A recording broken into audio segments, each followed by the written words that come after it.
어떤 그 의학 교과서에 좀 아주 되는 그런 의학 교과서에 실린 내용인데요. 많은 질병들이 있는데 대부분의 질병들이 그 원인을 조사를 해보면 스트레스가 중요한 원인이다, 그렇게 말하고 있습니다. 그래서 소위 그 문화병이라는 것이 있는데요. 미국, 유럽, 이런 선진국들 쪽에서 사람들이 가장 많이 걸리는 그 병이 이제 대표적인 게 심장병, 그리고 그다음에 암, 그리고 그 외에 관절염, 기관지염이 가장 많이 걸린다 하여 문화병이다 이런 이름을 붙입니다. 그런데 그 문화병의 역시 가장 큰 원인이 스트레스라 하는 것이죠. 그래서 스트레스가 사라지면 그런 질병도 사라진다, 그렇게 말하고 있습니다. 이 성경도 결국 이 마음이 참 중요하다는 것입니다. 마음이. 그래서 마음의 즐거움은 양약이라는 것입니다. 그러니까 사람이 마음을 즐겁게 하면 그게 보약이라는 것이죠. 그러나 근심하면, 스트레스, 근심은 이 뼈를 마르게 한다, 육신을 병들게 한다. 성경도 하나님께서 그렇게 말씀하셨습니다. 그대로 우리 이 근심, 걱정, 염려, 이런 게 질병의 중요한 원인이다 하는 것이죠. 그래서 사람이 마음을 어떻게 먹느냐가 굉장히 중요합니다. 심지어 이런 의학적인 보고도 있습니다. 우리가 소위 그 플래시보 효과라고 하는데요. 한국말로 번역한 데는 위약 효과예요. 그래서 실험을 해보면 이런 실험을 했습니다. 악성 림프샘 암에 걸린 환자가 자기가 스스로 의사한테 이 크레바이오젠이라는 약이 좋다 하면서 이 약을 투여해달라고 얘기를 했는데, 이제 그 병이 그 암에 또 쓰이는 약이기도 해요. 그래서 의사가 그걸 투여했더니 효과가 있었어요. 그 종양이 사라진 거예요, 기적적으로. 그래서 그런데 또 신문에 그 약은 그 암에, 그 림프샘 암에 효과가 없다 이런 게 또 보고가 되니까 이 사람은 다시 암이 생긴 겁니다. 돌아갔어요. 그래서 의사가 생각을 해봤어요. 이 사람은 이 크레오바이센의 영향을 많이 받는구나 해서 그 환자한테 얘기를 하면서 내가 아주 강력한 크레오바이센 약을 투여해드리겠다 해가지고 주사를 했는데, 그때 그 크레오바이센을 투여한 게 아니라 그냥 일반 물을 투여를 했는데 싹 나버린 거예요. 그래서 와, 이게 그 심리적인 게 굉장히 크죠. 근데 또 안타깝게도 다시 미국 의학협회에서 그 크레오바이스는 아무도 효과가 없다 이렇게 발표하니까 그만 시름시름 암이 또 정량이 자라고 그래서 돌아가시고 말았다, 이런 보고가 있습니다. 그래서 사람이 믿음이 있으면 이 면역계도 이렇게 활성화되고 잘 건강이 회복될 수 있다는 것이죠. 그래서 환자에게 약도 아닌데 이렇게 비슷하게 생긴 하얀 약 같은 거 이렇게 주면 그거 먹고 또 나는 사람들이 많다는 거죠. 사람이 결국 이 심리적인 것, 마음이 굉장히 중요합니다. 그래서 우리가 이 믿음이라는 게 얼마나 중요한지 모릅니다. 믿음만 있으면 질병이 치유가 되는 거예요. 믿음을 가진 사람과 믿음을 갖지 않은 사람은 근본적으로 차이가 있습니다. 오늘 이 하나님께 주신 이 말씀은 믿음을 가진 사람, 하나님이 믿음을 가진 사람의 그 딸까지도, 그 딸이 죽었는데도 다시 살려주셨다 하는 그런 이야기입니다.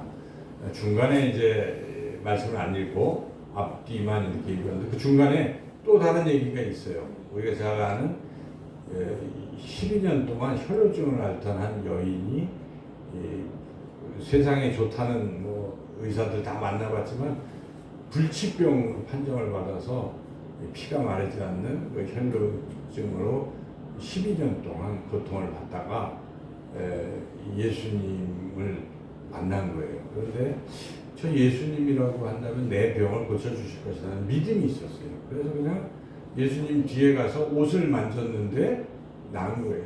그때 예수님이 아시고 그 여인을 향해서 처음에 누가 만졌냐 이런 대화가 오고 간 다음에 특별히 해주신 말씀이 내 믿음대로 내가 구원을 받았다 이렇게 말씀하신 것입니다. 그래서 많은 성경의 말씀들이 예수님이 하신 말씀 사건들을 보면 믿음을 가진 사람들은 치유가 꼭 되는 거예요.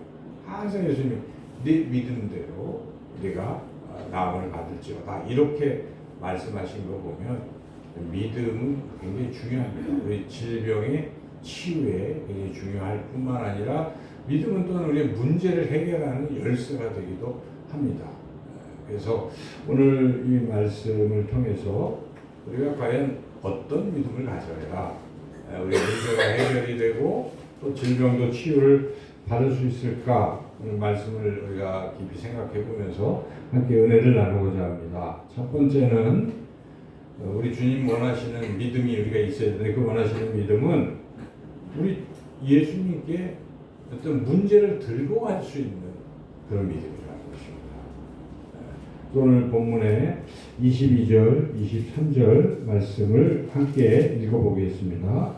회당장 중에 하나인 야이로라 하는 이가 와서 예수를 보고 발 아래 엎드려 간곡히 구하여 이르되 내 어린 딸이 죽게 되었사오니 오셔서 그 위에 손을 얹으사 그로 구원을 받아 살게 하소서 하거늘. 지금 회당장이 야이로라고 하는 회당장이 예수님께 이렇게 나아간 것입니다.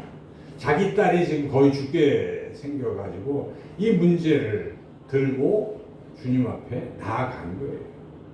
만약에 안 나갔으면 아무 일도 안 일어나고 그냥 죽고 말았겠지요. 그런데 문제를 가지고 이 회당장은 예수님께 나아갔다는 것입니다. 우리가 문제를 많이 만나잖아요. 근데 어떤 문제는 너무 쉬운 문제라서 아무 생각 없이 우리 스스로 해결을 하고자 하고 해결하는 수도 덜어 있어요. 그런데 어떤 문제는 도저히 해결이 안 되는 그런 어려운 문제가 있을 수가 있습니다. 이럴 때 사람들은 어떻습니까? 우리 자신은 어떻습니까? 문제가 있을 때, 야, 이거 어떡할까? 일단은 이거 해결을 하기 위해서 이 사람한테 물어보고, 저 사람한테 물어볼 수도 있어요. 또는 뭐 어디 책을 읽어보려고 하고, 인터넷을 찾아보기도 하고 하면서 이 문제를 어떻게 해결할 것인가?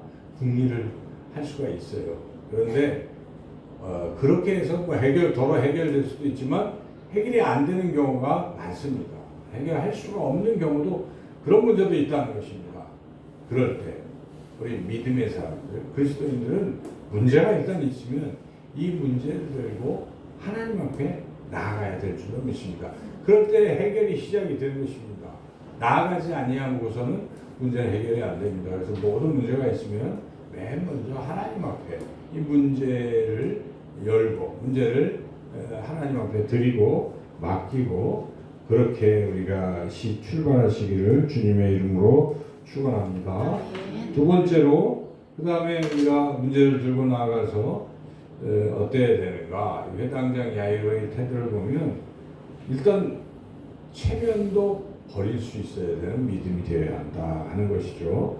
22절을 다시 한번 읽어보겠습니다. 회당장 중에 하나인 야이로라 하는 이가 와서 예수를 보고 발 아래 엎드려. 이 장면이 그림처럼 우리가 떠오르잖아요. 야이로라는 회당장이 지금 체면 차린 게 아니라 높죽 주님 앞에 막 엎드려서 이렇게 하고 있는 거예요. 그런데 회당장은 나이도 많고 또 그 회당의 장이기 때문에 그 지역에서는 유지예요, 유지.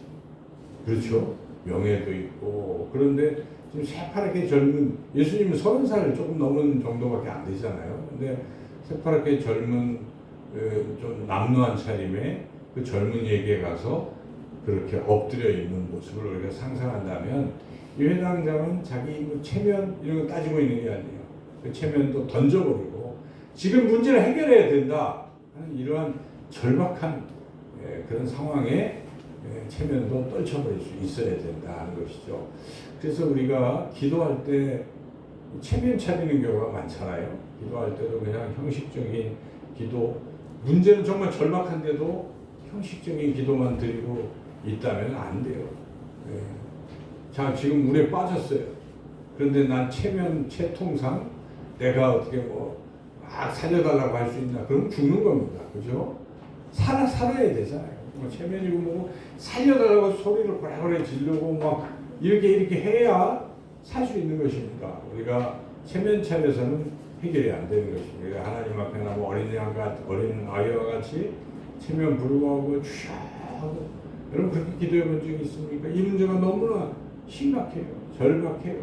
그런데 해결책도 없는데 하나님 앞에 나와서 기도할 때 정말 어린아이와 같이 울부짖으며 하나님이 해결해 주시면 저는 어떻게 할 수가 없습니다 하고 그렇게 엉엉 울고 체면 안 차리고 한다면 하나님은, 우리 예수님은 그런 사람의 그런 기도, 그 믿음을 받아주시고 해결해 주시기로 믿습니다.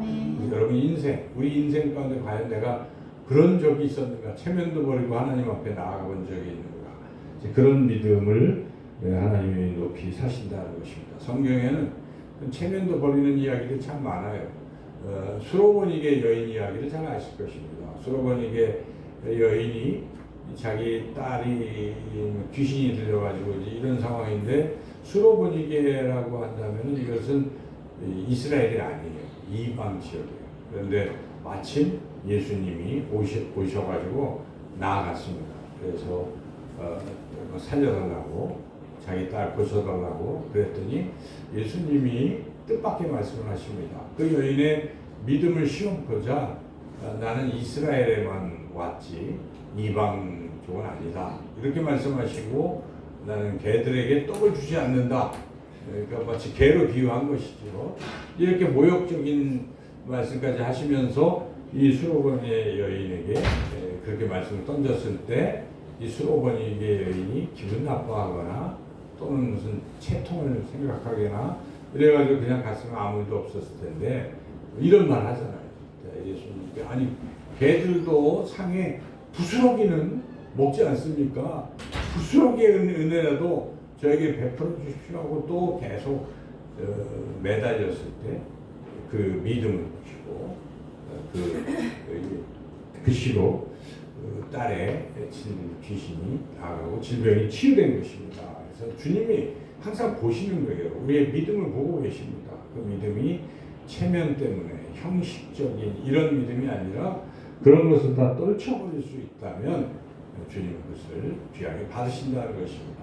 우리 삭개오 이야기 잘 알지 않습니까? 삭개오가 어떻습니까? 그 여리고의 세무서장이에요. 굉장히 높지 않습니까? 우리 또 영등포 또 여기 양천 세무서의 세무서장쯤 때문에 굉장히 높잖아요. 근데 이제 당시에는 세무서장이긴 하지만 좋지 않게 봤어요. 이 로마 정부의 세금을 막 이렇게 뜯어가지고 바치고 자기가 또 중간에 가로채고 하는 일들을 다 알고 있기 때문에 다 싫어합니다. 삭개오는 다 싫어해요, 사람들이. 그러니까 삭개오는 어디 가기도 어렵고, 그런데 예수님께서 나타나셨다는 소식을 듣고 체면이고 뭐 따지지 않고 예수님을 만나러 간 거예요. 그런데 마침 삭개오는 키도 굉장히 작았어요. 안 보이고, 근데 채통 불구하고 그냥 그 돌 무화과나무, 우리 소위 뽕나무라고 하는 거기 올라가서 막 예수님을 쳐다볼 때 주님은 많은 사람들을 봤지만은 채통도 버리고 주님을 갈구하는 그 삭개오를 바라보시고, 삭개오야 내려오라, 내가 오늘 너의 집에 유하여야 되겠다 하고 그가 구원을 받게 됐다는 것입니다. 여러분, 그 정도로 우리가 자기의 사회적 신분 또 뭐 어떤 이런 거를 불구하고 체면을 던져버리고 나아가는 믿음이라고 한다면 주님이 정말 기뻐하시는 믿음인 줄로 믿습니다. 세 번째로 예수님이 정말 원하시는 믿음은 예수님은 못하신 일이 없다고 믿는 것입니다. 그래서 오늘 36절 말씀 같이 한번 읽어보겠습니다. 36절입니다. 예수께서 그 하는 말을 곁에서 들으시고 회당장에게 이르시되 두려워하지 말고 믿기만 하라 하시고. 지금 상황은 35절까지 읽어보면 상황을 알 수가 있는데 35절 다시 읽어보겠습니다. 아직 예수께서 말씀하실 때에 회당장의 집에서 사람들이 와서 회당장에게 이르되 당신의 딸이 죽었나이다. 어찌하여 선생을 더 괴롭게 하나이까? 이거예요. 그죠? 여러분 생각해 보세요. 지금 회당장은 자기 딸이 막 죽어가고 있어가지고 채통 불구하고 문제를 들고 주님 앞에 나아가서 엎드려서 막 간곡히 내 딸 와서 우리 집에 와서 손만 얹으면 나을 것 같습니다. 살려주세요. 막 이렇게 예수님께 간절히 간구했는데 예수님이 보시고 그 믿음을 보시고 그래 가자 하고 이제 가고 있는 거예요. 근데 웬걸 가는데 그 앞에 사람들이 막 떼져서 또 예수님을 만나려고 하니까 막 밀리고 막 이러는데 그 밀리는 와중에 또 갈 수 없는 일이 발생하는 거예요. 혈루증 앓던 여인이 막 예수님 옷자락 잡고 뭐 막 이러니까 또 치료 안 받고 하면서 예수님 또 대화를 나누고 이러는 거죠. 그래서 그 믿음대로 치료를 받았어요. 그런데 회당장의 입장을 한번 우리가 생각해 본다면 시간 조금만 늦으면 죽는데 이게 웬일인가 계속 초조했겠죠. 뭐 그런 상황인데 빨리 가야 될 텐데. 그런데 그래가지고 어떻게 간신히 빠져서 가려고 하는데 죽었다는 소식이 들었을 때 아마 이 회당장은 끝이구나. 그렇지 않겠어요? 죽었는데 뭐. 그래서 마음에 뭐 그런 원망도 있었고 또 해서 막 절망 또 이런 것들이 있었죠. 그런데 예수님께서 뜻밖의 말씀하신 것입니다. 뭐라 말씀하셨습니까? 아까 우리 36절 읽으니까 두려워하지 말고 믿기만 하라 이렇게 말씀하신 것입니다. 죽었지만 나만 믿어봐라. 나는 살릴 수 있어. 그걸 믿느냐 물어보시는 것입니다. 그러니까 이 예수님이 회당장에게 요구하는 믿음은 불가능도 예수님이라면 가능하실 것이라는 믿음입니다. 여러분 이걸 믿음이라고 하는 것입니다. 우리 상식으로 뭐 안 되는 거 안 되지 끝 이렇게 생각하면 그냥 끝이에요. 그런데 주님이라면 능치 못할 일이 없다라고 믿는 믿음. 주님은 그걸 보기를 원하시는 거예요. 회당장에서 그걸 보기를 원하시는 것입니다. 하나님의 뜻 안에 지금 있기 때문에 시간이 지체되고 그 사이에 죽은 것도 또 하나님이 이 계획을 이루어가는 과정 속에 있어요. 이걸 통해서 예수님은 이 회당장의 믿음이 굳건해지기를 바라는 것입니다. 그 믿음은 내용은 예수님은 못하신 일이 전혀 없다. 이런 믿음이라는 것이죠. 마가복음 9장에 보면 이런 이야기가 있어요.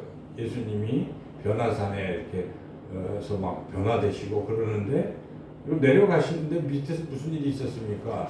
다른 9명의 제자들에게 귀신 들린 아들을 둔 아버지가 찾아와서 우리 아들이었는데 고쳐달라고 막 그러고 있는데 못하고 있는 이런 상황이에요. 그때 예수님이 쫙 등장하니까 이 아버지가 예수님에게 달려가서 한 말이 할 수 있으면 좀 고쳐주세요.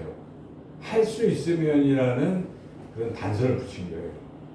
당신도 못하는 거 아니야? 이런 뉘앙스가 있는 거죠. 제자들 보니까 못하는데 당신 할 수 있어? 좀 믿음이 약한 거죠.